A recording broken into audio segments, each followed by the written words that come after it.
jeex. ni ñu mënee def mooy nañu gëm suñu bopp. Fonds monétaire international Banque mondiale ak UNESCO UNICEF yoruñu añu Sénégal ak reeru Sénégal ak suñu ndékki yàlla moo yor suñu añ ak suñu reer ak suñu ndékki moo ko wax ci alxuraan walillahi xazaa'inu samawati wal ard les trésors des cieux et de la terre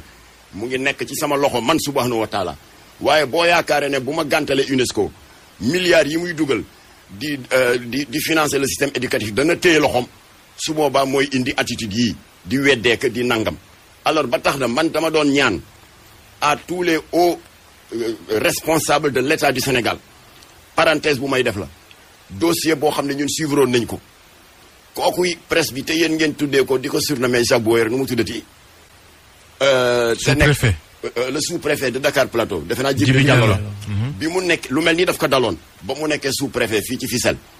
mu am benn dossier boo xam ne dafa jël service rek yem ci dossier d'un grand projet immobilier boo xam ne signature yi mu war a am yëpp am nañ ko cadastre ki APIX waaye ba mu ñëwee ci moom parce que dafa am yu mu ci déggoon xelam daal di tey effectivement ba mu gëstoo gis na ko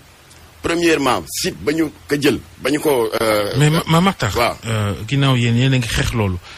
ñi ngeen di xeexal yéen a ngi leen di teg bët am déet ci réew mi gis ngeen leen xam ngeen leen lu tax du ngeen leen song directement dénoncé leen. moo tax ma jox la misaal bu gàtt bi rek dama koy tënk mu jeex ñun amoon nañ dossier bi waxuñu ko dara ndekete moom itam yàlla dimbali na ko mu daal di am même ñaaw njort ndax place bañ ko bëggoon def dafa sori les lieux. mais de façon globale ci réew mi ñan ñooy seefu loolee ñu bëgg a dugal ci réew mi te bokkul ci ñun. waa kenn xam ngeen leen xam ngeen leen wala xamul leen leen. kenn naa ngi noonu léegi le sous-préfet de Fissel te nekk tey sous-préfet bu Dakar Plateau dafa bloqué dossier bi ndax dafa gis les 200 postes yi nga xam ne moom la ñu pressentir pour mën a doxal ce complexe hôtelier femme de chambre yi ba ci secrétaire yi ñëpp ay góor lañu mu nekk lu doy waar mu bloqué ko si gàttal dama ko tënk c'est une longue histoire dañ ko mujjee proposé maletu 100 millions mu gàntal leen loolu la ñuy ñaan administration bi nañ ko généraliser ñëpp am cette attitude ñooñu la Macky Sall war di jox chaque 4 avril n'est-ce pas commandeur de l'ordre national du Lion alors nga di ma laaj ndax ñun xam nañ leen kay xam nga am na ci aw laaj boo xam ne eggee naa ko Aliou Ngouille Ndiaye fukk ak juróom benn borom ñaari tur yoo xam ne dégg nga. mais loolu est-ce que amoon nga ci ay preuves loolu nga waxoon ne ay ñi ngi feeg yooyu noonu est-ce que lu la leer la woon ay preuves yu am nga ci lu leer nañ. mais du ay preuves rek yem ci dama ko jox liste jox ko ay adresse. mooy association yi. waaw jox ko ay tur fukk ak juróom benn association. waaw ñoom ñaata lañ toll ci mbooloo. léegi xam nga ñaata association la yu état bi autorisé. xam nga fukk ak juróom benn loon ba may seeti Aliou Ngouille Ndiaye léegi ñu ngi ci 32. état moo leen autorisé. au nom de quoi. moo tax lesbiennes yi ñuy saaga maa ngi leen di yëgal da leen mettre en garde solennellement xam nañ seen tur. mais dañ doon wax jël avion génn dëkk dañ doon yàgg tudd ngóor jigéen ci ñaari góor waaye diggante jigéen ñi am nañu jàpp ni daal seetlu nañ ni xaw na jéggi dayoo léegi ci réew mi sëy bi ci diggante jigéen. waaw dafa jéggi dayoo xam nga yëgoon nga fi coow Ndella Madior Diouf ñu tuumaal ko ne ko lesbienne nga. alors muy yow Babacar Ndiogu wala man bu ñu tuumaaloon yu ñaaw yooyu yàlla dimbali nañu xëy na am na nuñ koy dégg ko teggi tuuma réagir fermement ci suñu façon mais yàlla dafa dogal Ndella elle a un tempérament de feu mu daal di réagir à la hauteur de l'affront alors Jamra félicité ko ñëpp na ak li mu wax yëpp ma ne loolu leneen la intéressé wu ma xëy na dans un autre contexte mën naa ci addu waaye ñun ñu ngi koy félicité sur ce point précis ndax bari na fi ay jigéen yu ñemewul wax li muy wax ndax ñun xam nañ dëkk bi de moom mu taxaw football leen fële xas leen daal di démarqué wu de manière nette du lesbianisme bi nga xam ni suñu borom ci diine yu mu fi wàjjee yëpp rëbb na ko ba pare c'est condamné par l'article 319 du code pénal alors ba tax na kon Babacar li ñuy ñaan état bi nañu bàyyi di nier des évidences ñu jéem a seet lii nuñ koy saafaraal parce que y a rien de plus paradoxal un état ngay fëgg sa dënn di bàkku ne am nga article 319 du code pénal bi xaramal ngóor jigéen ce même état jaar ci suuf di leen jox ay lijaasa c'est paradoxal na état bi nekk en cohérence ak boppam démb laa dégg Mamadou Talla doole boo xamante ne association yi am nañ ko xam nañ ne lobby homosexuel dañoo am doole ils sont très puissants est-ce que du loolu moo doole boobu moom moo tax ba gàntal leen yenn yu. waaw mais comportement état moo tax lobby yi di dundee yaakaar ba tey démb laa dégg Mamadou Talla mu ne waaw lii du fi guléet parce que ñoom ñëwoon nañ fi en 2018 kon nag lii dañuy tirer def le bilan séminaire bi fi amoon 2018 lu tax ñu fiy ñëwaat bu fekkoon état wax na waxi fulla keroog 2018 fa la yëf yem mais bu fekkee chaque fois dañ naan waaw on va voir lobby dañuy continuer di dundee yaakaar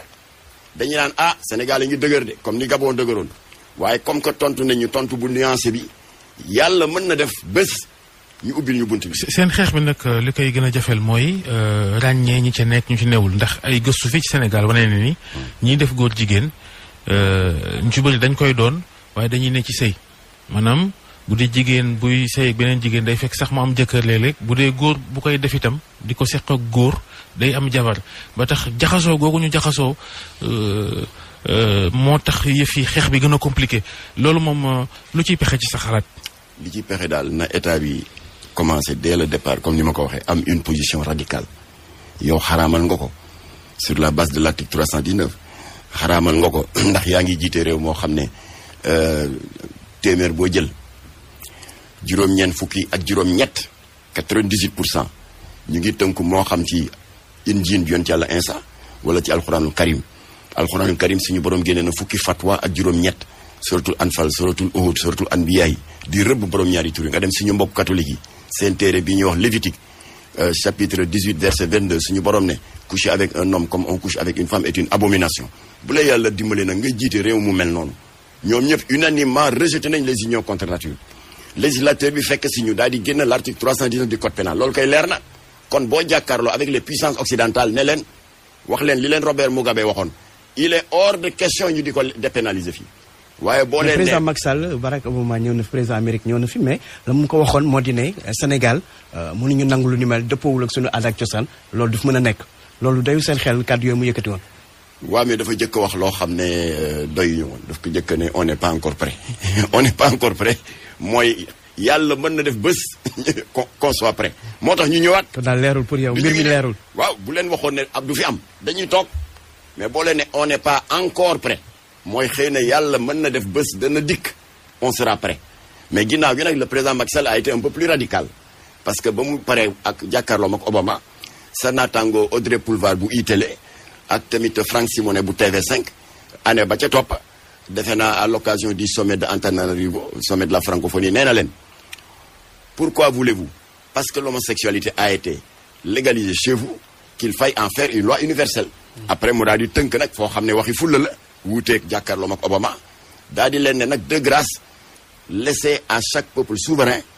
le droit de définir sa propre législation kon ñu ngi ñaan Macky Sall na dëgër ci position boobu. maanaam ci gàttal pour tëj waxtaan wi na état Sénégal gën a leeral loi bi sax mu jeex tàkk jërëjëf. waaw état bu mu leeral loi bi rek yem ci na supprimer le genre parce que ministère boo dem am na un département du genre mooy lan yow ne nga créé nga. ministère de la femme ci la ñuy doxañ lépp nag ci la ñuy doxañ lépp. voilà ngir jaaree ci dérive yi. mu ngoog jërëjëf Mame Mactar Gueye.